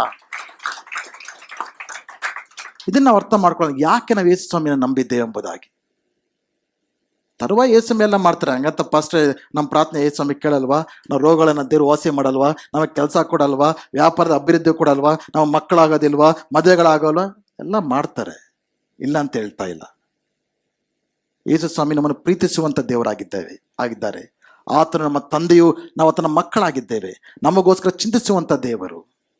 ಬಟ್ ನಾವು ಯೇಸುವನ್ನು ನಂಬಿರೋದಕ್ಕೆ ಮುಖ್ಯ ಕಾರಣ ಅವುಗಳಿಗಿಂತ ಹೆಚ್ಚಾಗಿ ಆತನು ನಮ್ಮ ಪಾಪಗಳಿಗೋಸ್ಕರ ಶಿಲುಬೆ ಮೇಲೆ ಸತ್ತು ನಮಗೋಸ್ಕರ ಪರಲೋಕದ ಭಾಗ್ಯವನ್ನ ಆತನು ತೆರೆದಿದ್ದಾನೆ. ಆ ಒಂದು ಕಾರಣದಿಂದ ನಾವು ಯೇಸುವನ್ನ ಹಿಂಬಾಲಿಸುವಂತರಾಗಿರ್ಬೇಕು. ಯಾರಿಗೆ ಇಂಥ ಒಂದು ನಂಬಿಕೆ ಇರುತ್ತೋ ಅವ್ರ ಹಿಂಸೆಗಳು ಬಂದಾಗ ತಾಳ್ಕೊಳ್ತಾರೆ. ಯಾರು ಬರೀ ಆಶೀರ್ವಾದ ಹುಡ್ಕೊಂಡ್ ಬಂದಿರ್ತಾರೆ ನೋಡಿ, ಅವ್ರ ಹಿಂಸೆಗಳು ಬಂದಾಗ, ಕಷ್ಟಗಳು ಬಂದಾಗ, ಇದು ನಮಗಲ್ಲ, ನಮ್ಮ ದಾರಿ ನಾವು ನೋಡ್ಕೊಳ್ಳೋಣ. ತಪ್ಪು ಮಾಡ್ಬಿಟ್ವಿ ನಾ ಸಭೆಗೆ ಸೇರ್ಕೊಂಡು, ತಪ್ಪು ಮಾಡ್ಬಿಟ್ಟು ಯೇಸುವಿನ ನಂಬಿ ನಾವು ಅಂದ್ಬಿಟ್ಟು ಬ್ಯಾಕ್ ಸ್ಲೈಡ್ ಆಗ್ಬಿಡ್ತಾರೆ, ಇಂಜರಿ ಇರ್ತಾರೆ. ಆ ಒಂದು ಸಮಯದಲ್ಲಿ ಸಭೆ ಶುದ್ಧೀಕರಿಸಲ್ಪಡುತ್ತೆ. ಅನೇಕರು ಮೊದಲನೇ ಪ್ರೀತಿನ ಕಳ್ಕೊಂಡು ನಂಬಿಕೆಯನ್ನ ಬಿಟ್ಬಿಟ್ಟು ತಮ್ಮ ಪ್ರೀತಿ ತಣ್ಣಗಾಗಿ ಯೇಸು ಸ್ವಾಮಿಯನ್ನ ಬಿಟ್ಬಿಡ್ತಾರೆ, ಸಭೆಯನ್ನ ಬಿಟ್ಬಿಡ್ತಾರೆ. ಆಗ ಸಭೆ ಏನಾಗುತ್ತೆ? ಬೆಳೆಯಲ್ಲ. ಸಭೆ ಏನಾಗುತ್ತೆ? ಚಿಕ್ಕದಾಗತ್ತೆ. ಆ ಚಿಕ್ಕದಾದಂಥ ಸಭೆ ಅದು ಪರಿಶುದ್ಧವಾದ ಸಭೆ. ಚಿಕ್ಕದಾಗುವಂಥ ಸಭೆ ಅದು ಆ ಸಭೆಯ ಮುಖಾಂತರ ದೇವರು ದೊಡ್ಡ ಉಜ್ಜೀವನ ತರ್ತಾರೆ. ಆ ಚಿಕ್ಕ ಪರಿಶುದ್ಧವಾದ ಸಭೆಯಿಂದ ಇಡೀ ಲೋಕಕ್ಕೆ ಸುವಾರ್ತೆಯು ಸರಲ್ಪಡುತ್ತೆ. ಹಾಲೆಲೂಯ. ಕ್ರೈಸ್ತರಾದ ನಾವು ಯೇಸು ಸ್ವಾಮಿಯ ಬರವಣಿಗೆ ಸಮೀಪ ಆಗ್ತಿದ್ದಂಗೆ ನಮ್ಮ ಯೇಸು ಕ್ರಿಸ್ತನ ಬಗ್ಗೆ ಇರತಕ್ಕಂಥ ಮೊದಲನೇ ಪ್ರೀತಿಯನ್ನ, ನಮ್ಮ ನಂಬಿಕೆಯನ್ನ ನಾವು ಕಾಪಾಡ್ಕೊಳ್ಬೇಕಾಗಿದೆ. ಇದು ಎಲ್ಲಿ ನಡೆಯುವಂಥ ಸೂಚನೆಗಳಿದು? ಸಭೆಯಲ್ಲಿ ನಡೀತಕ್ಕಂಥ ಸೂಚನೆಗಳು. ಸಭೆಯಲ್ಲಿ ಈ ಲೋಕದಲ್ಲಿ ಯಾರ ಕುರಿತು ನೀವು ಹುಷಾರಾಗಿರಿ ಅಂತ ಯೇಸು ಹೇಳಿದ್ರು? ಸುಳ್ಳು ಕ್ರೈಸ್ತರು. ನಾನೇ ಕ್ರಿಸ್ತನ್ ಎಂಬುದಾಗಿ ಹೇಳ್ಕೊಂಡು ಅನೇಕರು ಬರ್ತಾರೆ ಎಂಬುದಾಗಿ. ಎಲ್ಲಿಂದ ಬರ್ತಾರೆ ಅವರು? ಲೋಕದಿಂದ ಎದ್ದೇಳ್ತಾರೆ. ಇಲ್ಲಿ ಯಾರ ಬಗ್ಗೆ ಹುಷಾರಾಗಿರಿ ಎಂಬುದಾಗಿ ಯೇಸು ಹೇಳ್ತಾ ಇದ್ದಾರೆ? ಸುಳ್ಳು ಪ್ರವಾದಿಗಳು. ಸಭೆಗಳಲ್ಲಿ ಯಾರು ಬರ್ತಾರೆ? ಸುಳ್ಳು ಕ್ರೈಸ್ತರಲ್ಲ, ಸುಳ್ಳು ಪ್ರವಾದಿಗಳು. ಸುಳ್ಳು ಪ್ರವಾದಿಗಳು ಏನ್ ಮಾಡ್ತಾರೆ? ಅವ್ರು ಒಳ್ಳೇದನ್ನೇ ಹೇಳ್ತಾರೆ. ಆರಾಮಾಗಿರ್ರಿ, ನಿಮ್ಮ ಜೀವನ ಹೆಂಗಾದ್ರೂ ಮಾಡ್ಕೊಳ್ಳಿ, ದೇವ್ರ ನಿಮ್ಮನ್ನ ಆಶೀರ್ವಾದ ಮಾಡ್ತಾರೆ, ಎಲ್ಲ ಸಮಾಧಾನವಾಗುತ್ತೆ, ಎಲ್ಲ ಒಳ್ಳೇದಾಗತ್ತೆ, ಇದ್ರ ಬಗ್ಗೆ ನೀವು ಯೋಚನೆ ಮಾಡಬೇಕಾಗಿಲ್ಲ, ಆರಾಮಾಗಿರ್ರಿ, ನನಗೆ ಕಾಣಿಕೆ ಕೊಡಿ ಸಾಕು ಅಂಥವ್ರಿಂದ ಅನೇಕರು ಹೋಗ್ತಾ ಇದ್ದಾರೆ. ಸೊ ಸಭೆಯು ಸುಳ್ಳು ಪ್ರವಾದಿಗಳ ಕುರಿತು ಹುಷಾರಾಗಿರ್ಬೇಕು. ಹಾಲೆಲೂಯ. ಇದು ಸಭೆಯಲ್ಲಿ ನಡೆರ್ತಕ್ಕಂಥ ಸೂಚನೆಗಳು. ಮೂರನೆಯದು 24ನೇ ಅಧ್ಯಾಯ 15ನೇ ವಚನದಲ್ಲಿ. ಮೊದಲನೇದು ಎಲ್ಲಿ ನೋಡಿದ್ವಿ ನಾವು? ಪ್ರಪಂಚದಲ್ಲಿ ಏನೆಲ್ಲ ನಡೆಯುತ್ತೆ ಎಂಬುದಾಗಿ. ಏನ್ ನಡೆಯುತ್ತೆ ಪ್ರಪಂಚದಲ್ಲಿ? ಯುದ್ಧಗಳು, ಭೂಕಂಪಗಳು, ಬರಗಾಲಗಳು. ಸಭೆಯಲ್ಲಿ ಏನೇನು ನಡೆಯುತ್ತೆ?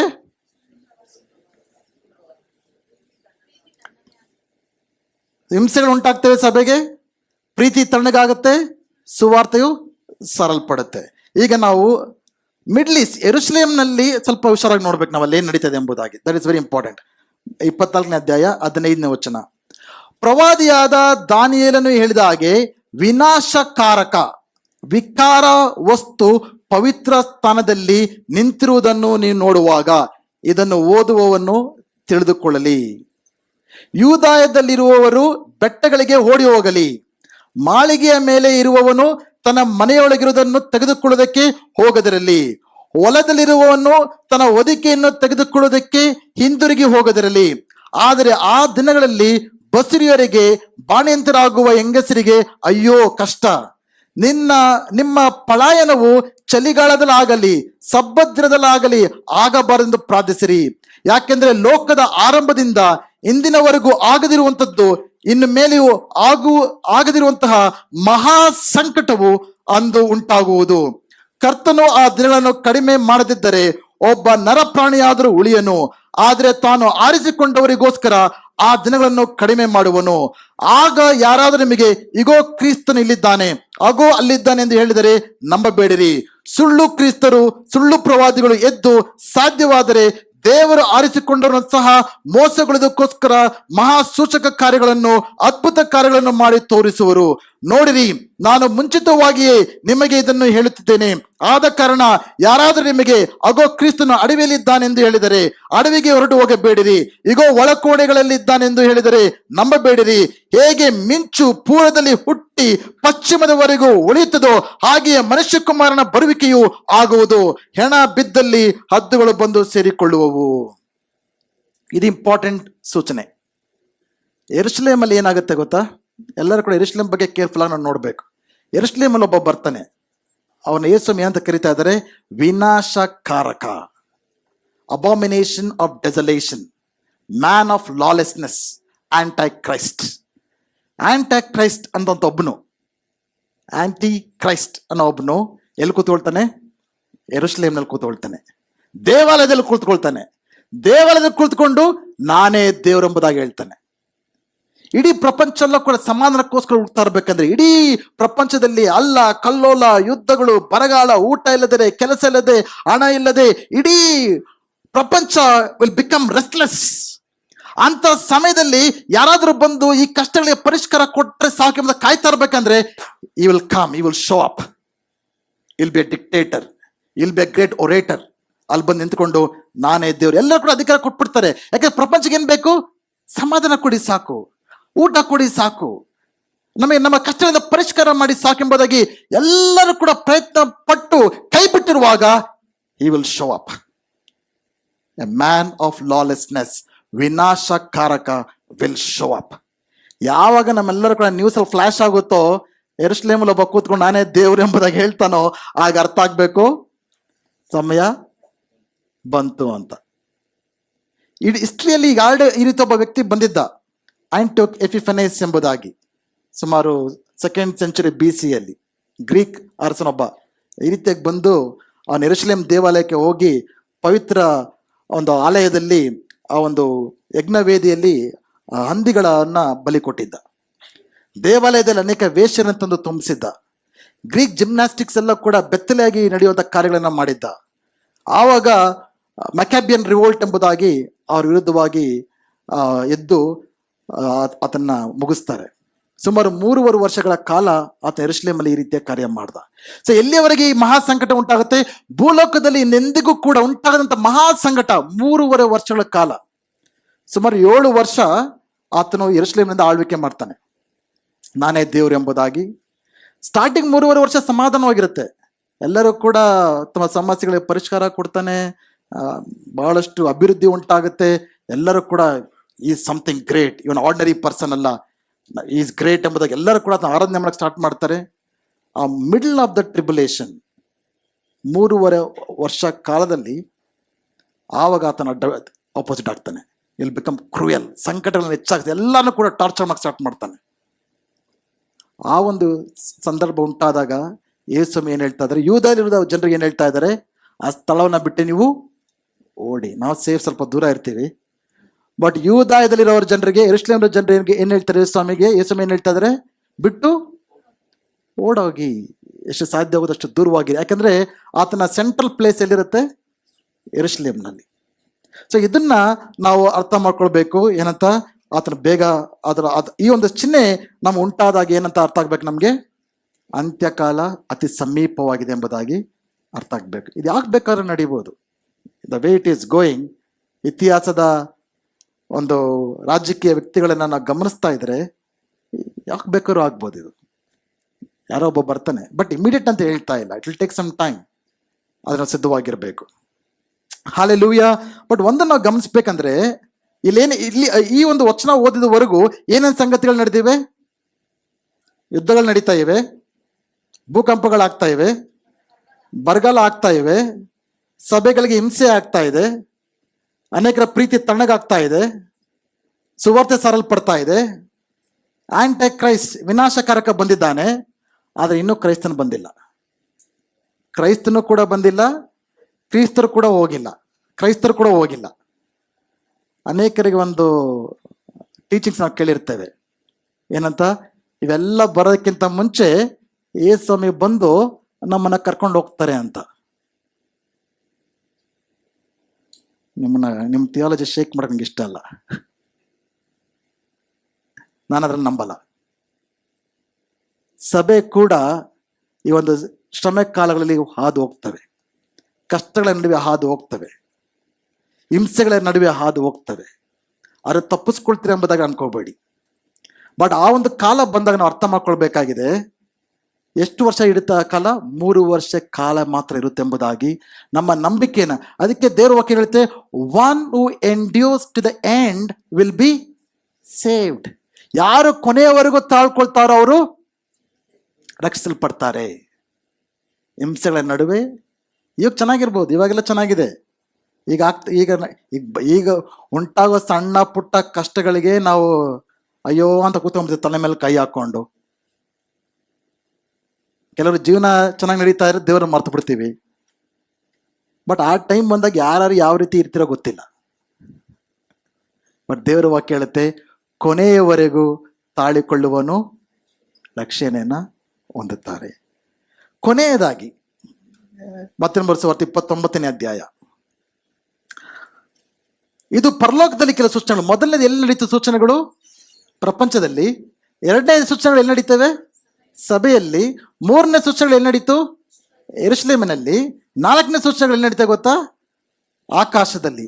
ಆ ದಿನಗಳ ಸಂಕಟವು ಮುಗಿದ ಕೂಡಲೇ ಸೂರ್ಯನು ಕತ್ತಲಾಗಿ ಹೋಗುವನು, ಚಂದ್ರನು ಬೆಳಕು ಕೊಡದೆ ಇರುವನು, ನಕ್ಷತ್ರಗಳು ಆಕಾಶದಿಂದ ಉದುರುವವು, ಆಕಾಶದ ಶಕ್ತಿಗಳು ಕದಲುವವು. ಆಗ ಮನುಷ್ಯಕುಮಾರನ್ನು ಸೂಚಿಸುವ ಗುರುತು ಆಕಾಶದಲ್ಲಿ ಕಾಣಬರುವವು. ಆಗ ಭೂಲೋಕದಲ್ಲಿರುವ ಎಲ್ಲಾ ಕುಲದವರು ಎಡೆ ಬಳೆದುಕೊಳ್ಳುವರು ಮತ್ತು ಮನುಷ್ಯಕುಮಾರನು ಬಲದಿಂದಲೂ ಬಹು ಮಹಿಮೆಯಿಂದಲೂ ಆಕಾಶದ ಮೇಘಗಳ ಮೇಲೆ ಬರುವುದನ್ನು ಕಾಣುವರು. ಆತನು ತನ್ನ ದೂತರನ್ನು ತುತ್ತೂರಿಯ ಮಹಾಶಬ್ದದೊಂದಿಗೆ ಕಳಿಸುವನು. ಅವರು ಆತನ ಆರಿಸಿಕೊಂಡವರನ್ನು ಆಕಾಶದ ಒಂದು ಕಡೆಯಿಂದ ಮತ್ತೊಂದು ಕಡೆಯವರೆಗೆ 4 ದಿಕ್ಕುಗಳಿಂದ ಒಟ್ಟುಗೂಡಿಸುವರು. ಆಮೇನ್, ಹಲ್ಲೆಲೂಯಾ. ಯೇಸು ಸ್ವಾಮಿ ರಹಸ್ಯವಾಗಿ ಬರ್ತೀನಂತ ಎಲ್ಲೂ ಬರೆದಿಲ್ಲ. ಯೇಸು ಸ್ವಾಮಿ ಯಾವ ರೀತಿಯಾಗಿ ಬರ್ತಾರೆ? ಒಂದು ಮಿಂಚಿನ ರೀತಿಯಲ್ಲಿ. ಎಲ್ಲಿಂದ?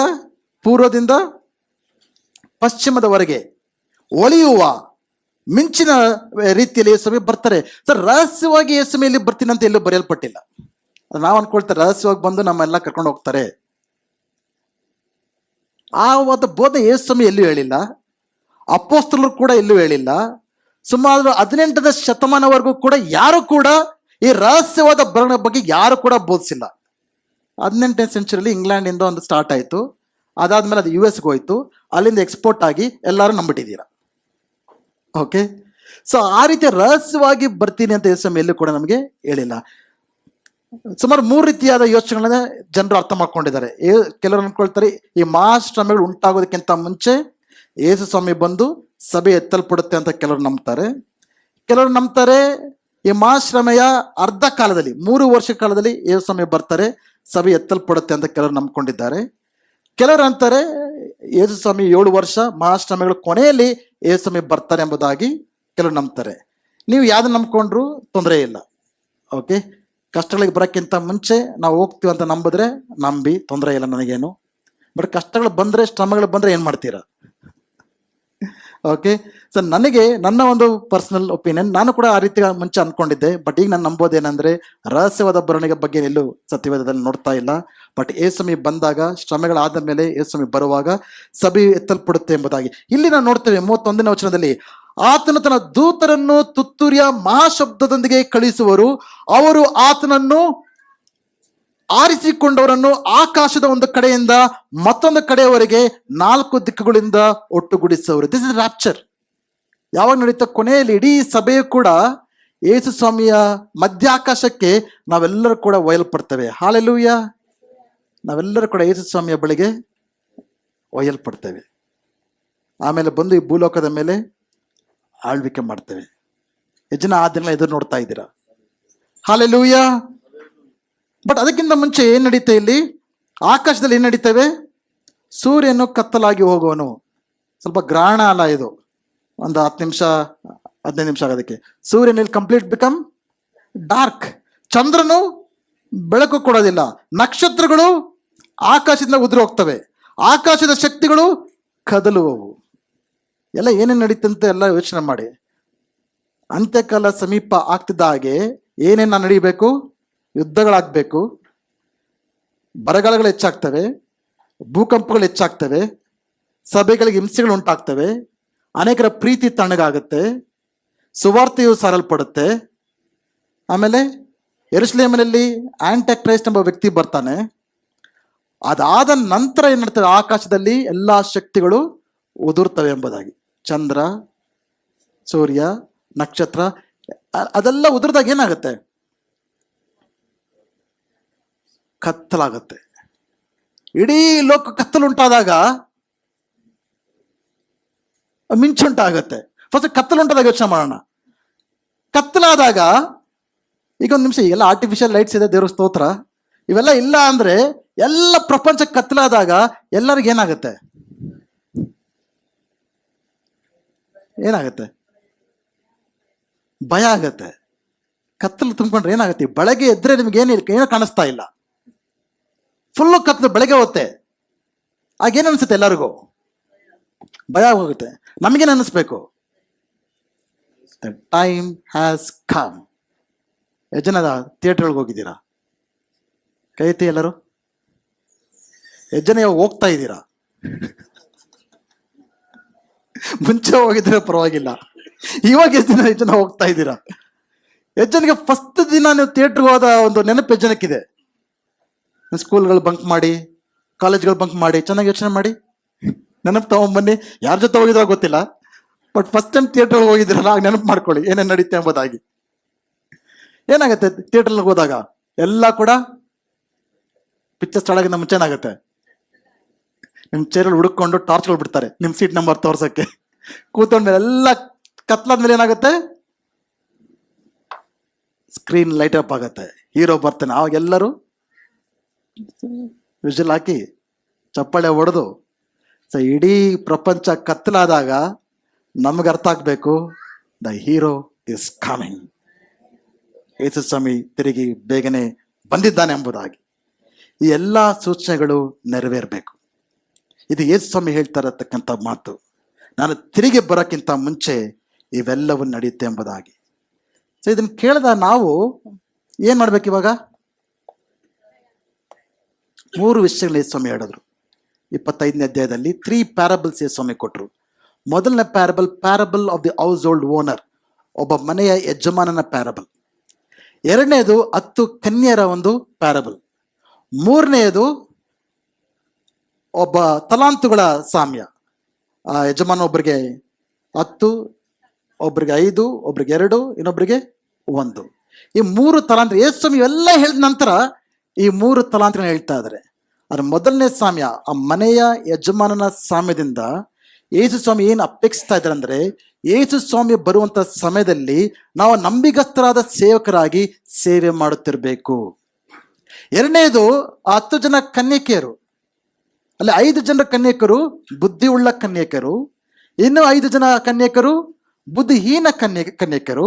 ಈ ಬುದ್ಧಿ ಉಳ್ಳ ಕನ್ಯಕರಾಗಿ ನಾವೇನ್ ಮಾಡ್ಬೇಕಾಗಿದೆ? ನಮ್ಮ ದ್ವೀಪಗಳು ಉರಿಯುತ್ತಾ ಇರಬೇಕು. ನಮ್ಮ ಪ್ರಾರ್ಥನೆಯ ಜೀವಿತ, ನಮ್ಮ ಅಭಿಷೇಕದ ಜೀವಿತ, ನಮ್ಮ ಒಂದು ಸೇವೆಯ ಜೀವಿತ, ನಮ್ಮ ಪವಿತ್ರತೆಯ ಜೀವಿತ, ಆ ಒಂದು ದ್ವೀಪಗಳು ನಮ್ಮಲ್ಲಿ ಯೇಸು ಬರುವಾಗ ಉರಿಯುತ್ತಿರ್ಬೇಕೆಂಬುದಾಗಿ.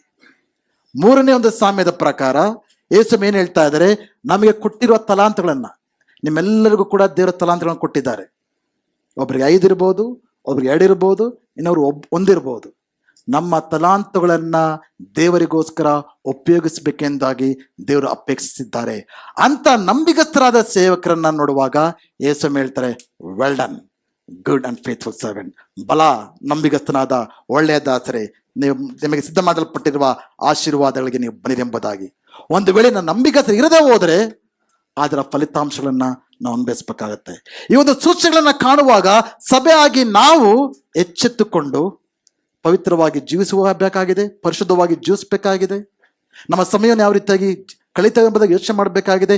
ಎಂತಹ ಜೀವನವನ್ನು ಜೀವಿಸ್ತಾ ಇದ್ದೇವೆ ಎಂಬುದನ್ನು ಯೋಚನೆ ಮಾಡಬೇಕಾಗಿದೆ. ನಾವು ದೇವರಿಗೋಸ್ಕರ ಏನ್ ಮಾಡ್ತಾ ಇದ್ದೇವೆ, ನಮ್ಮ ಸೇವೆ ಮಾಡ್ತಾ ಇದ್ದೀವಾ, ನಮ್ಮ ತಲಾಂತರ ಉಪಯೋಗಿಸ್ಕೊಳ್ತಾ ಇದ್ದೀವಾ ಎಂಬುದನ್ನು ಯೋಚನೆ ಮಾಡ್ಕೊಳ್ಬೇಕಾಗಿದೆ. ಈ ಒಂದು ವಾಕ್ಯವನ್ನು ಕೇಳಿದಂತ ನಾವು ಈ ಮುಂಜಾನೆ ವೇಳೆ ಯೇಸು ಸ್ವಾಮಿ 2ನೇ ಬರವಣಿಗೆ ಯಾವ ರೀತಿ ಇರುತ್ತೆ ಎಂಬುದಾಗಿ ನಾವು ಅರ್ಥ ಮಾಡ್ಕೊಂಡಿದ್ದೇವೆ. ಅದಕ್ಕೋಸ್ಕರ ಎಚ್ಚೆತ್ತುಕೊಂಡು ನಾವು ಸಿದ್ಧರಾಗುವಂತರಾಗೋಣ.